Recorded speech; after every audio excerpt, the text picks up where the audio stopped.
unaenda kutega mavumbi ya nyuki. Sasa hili vumbi la nyuki linatibu magonjwa 80. Ukiwa na pressure, pika supu yako vizuri, ikipoa kidogo, weka punje chache, tayari utakoroga, pressure itaisha. Una ugonjwa wote wa figo, ini, kipanza uso, tumia kunywa haya mavumbi. Wakina baba ndani ya ndoa wana tatizo, tumia vumbi ya nyuki, ni hatari kweli kweli. Kwa hiyo inauzwa gharama kwa wao wenzetu, kilo moja ni milioni 6 Tanzania, shilingi 800,000 inauzwa Dodoma hapa. Sawa jamani? Kwa ukifanikiwa kuvuna ukapeleka nje, unakuwa tajiri sana kuliko ukiuza soko la ndani. Sawa jamani? Haya ni mavumbi ya nyuki pollen. Tutaenda kuangalia teknolojia nyingine ya maziwa ya nyuki. Nasikia nyuki anatoa maziwa, sio ng'ombe tu. Sawa jamani? Tunavuna maziwa ndani ya mzinga. Sasa unaposema maziwa ya nyuki, wengine wanafikiri ni watoto wa nyuki, kwamba unawakamua ndio unapata maziwa. Hapana. Nyuki anataga yai lake mpaka kuliangua, anatumia siku 16. Siku ya 21 anaota mabawa, wanaondoka. Sasa akishataga lile yai lake, siku ya kwanza, ya pili, ya tatu, yai linapasuka. Kwa hiyo anatoa vichembechembe mle ndani, viute fulani, anavihifadhi kwenye seli ya mzinga. Sasa sisi kwa teknolojia ya nje tunavuna kutumia hii strips. Hii strips tunaifunga ndani ya mzinga na anaweka maziwa. Kwa hiyo tukienda kwenye practical utaenda kujua namna gani tunapovuna haya maziwa ya nyuki. Kwa hiyo haya maziwa ya nyuki yanauzwa kilo moja kwa soko la nje. Ukigugo hapo uliza bei ya maziwa ya nyuki ambayo ni Royal Jelly, mkate wa kifalme, ni milioni 150 kwa lita moja. Kwa hiyo unayapata kwa mizinga kuanzia 200, unaweza ukapata hiyo milioni 150. Je, wangapi wanajua teknolojia hii? Ni lazima tupeane elimu, kwa sababu nyuki wenzetu nje wanachukulia kama ni fursa kubwa sana, ni kama madini. Kwa hiyo haya madini wanayavuna. Kwa hiyo kwa nini wanauza maziwa ya nyuki milioni 150? Maziwa ya nyuki kwa mtu anayetumia anaishi miaka 120 pasipo kuzeeka, akiwa na nguvu. Maziwa ya nyuki ukiyatumia huwezi kuota mvi, na ukiota mvi zinapotea. Yana protini ambayo inaenda kuponya kemikali sumu ambayo imeharibu ile nywele yako iwe nyeusi. Sasa kuna kitu umekula kachumbari sana, kwa hiyo kanaenda kanaua ile seli. Ile seli inaanza kutoa nywele nyeupe. Ukitumia hii inaenda kurutubisha, kwa hiyo nywele yako inarudi kuwa nyeusi. Haya majaribio, ukienda MUST, chuo cha sayansi, utaona watu wale wanakupa shuhuda. Ukija Iringa tutakupa shuhuda. Naye mzee ofisini kwangu pale ana miaka 75, hana mvi, anatumia haya. Huko shambani tunafanya naye kazi. Aje maziwa ya nyuki kwa mtu ambaye ni tasa hazai kabisa, akija kwetu tunampatia, anapata mapacha. Maziwa ya nyuki yanatoa mapacha hadi watoto 3 unazaa. Kwa hiyo haya, kwa nini yanatoa mapacha? Utakuta sasa hivi ukienda kwenye herbalist clinic wanakuambia, mimi nimepima kote, sijawahi kuona kipimo changu kinasema siwezi kuzaa kabisa.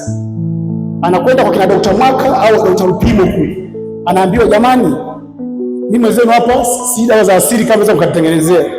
Anasema mama, una milioni 10, ita mwanasheria wako tuandikiane hapo, sisi tunakupa dawa mpaka unazaa, utamaliza hela yetu. Wanatumia haya hapo.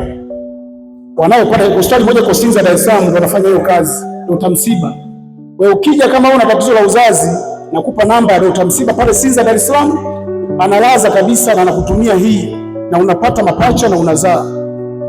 Ni kwa nini haya maziwa ya nyuki yanatumia kwenye uzao na unaishi muda mrefu? Hiki ni chakula cha malkia wa nyuki. Malkia wa nyuki mnamjua? Kundi linapopita angani, kiongozi mkuu wa mzinga ni malkia wa nyuki. Yule malkia wa nyuki uhai wake ndani ya mzinga anaishi miaka 5 mpaka 6. Kwa kuwa anaishi miaka 5 mpaka 6, alafu nyuki wa kawaida anaishi siku 52, 55, anapoteza maisha. Kwa hiyo wazungu wakafanya utafiti, kwa nini mtoto wa nyuki ambaye yeye nyuki jike analishwa hii vumbi pollen anakaa maisha mafupi, na kwa nini malkia wa nyuki anakula maziwa ya nyuki anaishi miaka mingi. Wakafanya majaribio katika chuo kikuu cha Sorbonne pale Ufaransa mwaka 2018, wakapatikana watu ambao wameishi miaka 120 kwa kula hii Royal Jelly. Kwa Royal Jelly wanatumia viongozi wakubwa wa kitaifa, matajiri, ndio maana inaitwa mkate wa kifalme. Ukiingia kwenye Google wanakuambia ni mkate wa kifalme. Uwezi ukanunua, ni gharama kubwa sana, kwa sababu gramu moja mimi nauza shilingi 60,000 gramu moja. Kwa hiyo ili uweze kutosheleza mwilini lazima upate angalau 180,000 mpaka 400,000. Kwa hiyo wengi vipato vyao vidogo wanashindwa. Lakini ukiwa mfugaji wa nyuki, nikipita huko kwenye kata kufundisha, nitakuelekeza namna ya kuyavuna na kuyatumia kwenye kaya yako na watoto. Haya maziwa ya nyuki ukimpa mtoto wako wa kiume mdogo, akifika hatua kubalehe, anavunja ndoa za watu mtaani. Ugomvi, kesi kila siku. Haya maziwa ya nyuki ni hatari.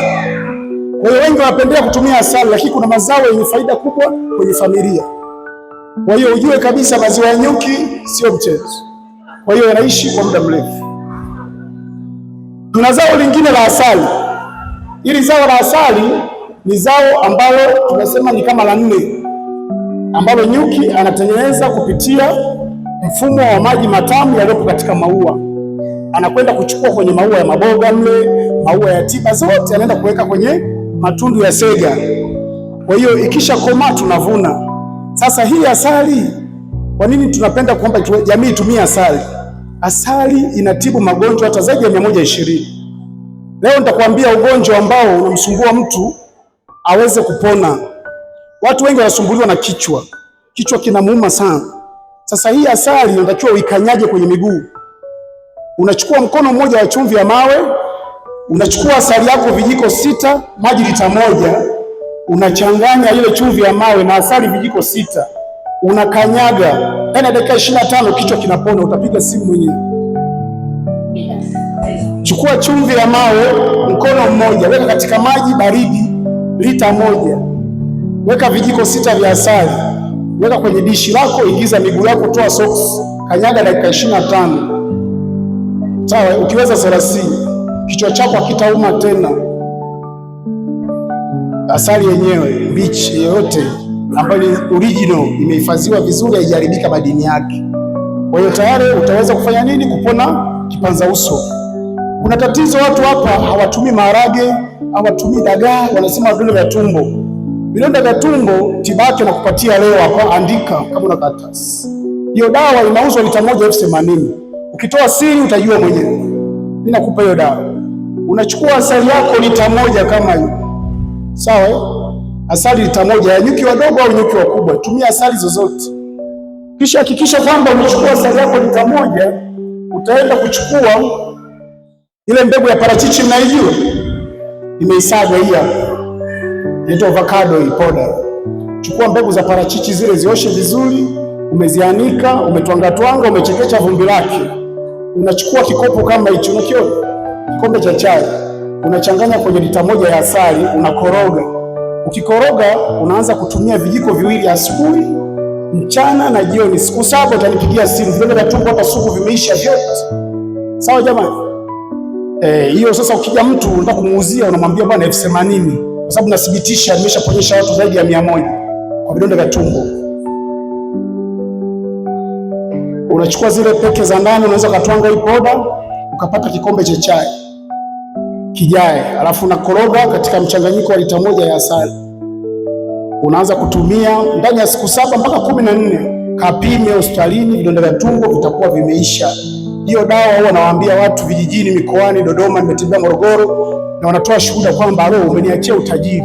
Kuna kijana mmoja amenunua ng'ombe 4 kwa kuuza hiyo dawa. Kwa hiyo wewe ukiandika ni siri yako, msaidie ndugu yako asijue unachanganyaje, kwa sababu wao wamekaa majumbani hawajaja hapa. Wewe uliyekuja kwa nini ungaie material? Utakuta wanaangalizia kule, mmesema nini leo? Waje hapo wasikilize teknolojia mbalimbali. Mheshimiwa mbunge ametuwezesha tuweze kuikomboa jamii katika tiba. Kwa hiyo nina tiba zaidi ya 120 kwa kutumia asali, lakini kwa kuwa muda hautoshi, kama mtapendekeza nipite kwenye kata zenu, tutasoma na tutaandika tiba zote. Tiba nyingine ya UTI inawasumbua sana.